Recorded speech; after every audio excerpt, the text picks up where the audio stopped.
All right, part three of a video on using VCarve for the first time and making a push stick. So we left off kind of right here. Here's our object, but I got to smooth off the corners and things like that a bit.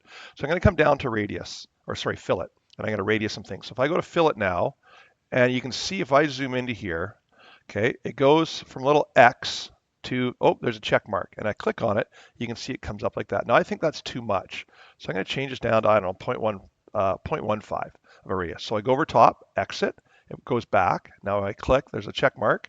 That one's better, a little bit tiny of a one. Okay, I'm going to do the same thing kind of up here, just a bit of a small one at 0.125. And I'm going to put the back one for something to do a small one. I'm not going to do these because these are where the wood's going to be pushed from. The only other two are these ones. So if I click on this and I go that little bit, it doesn't really do much, right? So I'm going to change this to like 2 inches, okay? And I'm going to do that now. And oops, it doesn't even want to do anything there. What about this? There we go. There's a check mark for that one. That one does not want it like 2. Let's go to 1.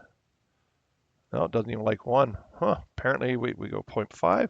This might not work. There we go. Likes 0.5. We just kind of radius that over. So there we go. There's our push stick. The corners are rounded, and it's time to go on to the next step. All right. Next step is actually going to set this up for the CNC router.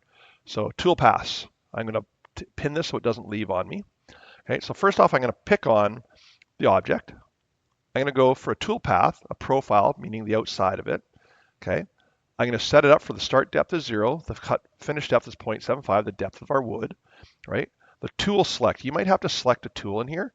We're using a 0.25 inch end mill. It's already picked. Don't change anything else here. Okay.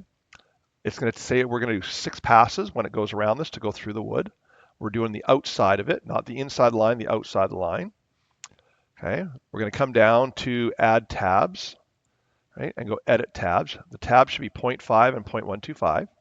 You go edit tabs. And I'm just going to put 4 random tabs around here. Doesn't really matter where.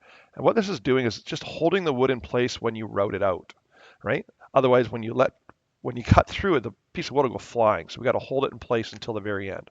We're going to close that off. And then the final thing we're going to do down here is there's called add ramps to toolpath. What that means is it's going to start slow and cut slowly in versus just driving the bit right into the wood. Okay. And finally, we're going to name this one, and we're just going to call this one outside. Okay, as in we're cutting the outside of the material. Okay, and we go calculate, and it comes to here. And then from here, all we have to do is we come up to preview selected toolpath, and we hit the run. Yours might be a bit slower. I'm going to slow this down to start, and you can see it's going, and it's showing you the toolpath. If I go a bit faster, right, you can see it continues to go fast like this, and eventually it's going to get to the point where there we go, and it shows you the tabs and everything else. Okay, so that's the last step to make sure that everything is there. If I kind of get lost here and oh my, well, where'd it go? I can always come up here and just click, and it goes back to like a home position. Right. Once again, we're going to stop here and go on to the final tutorial about how to get this object out to the CNC router.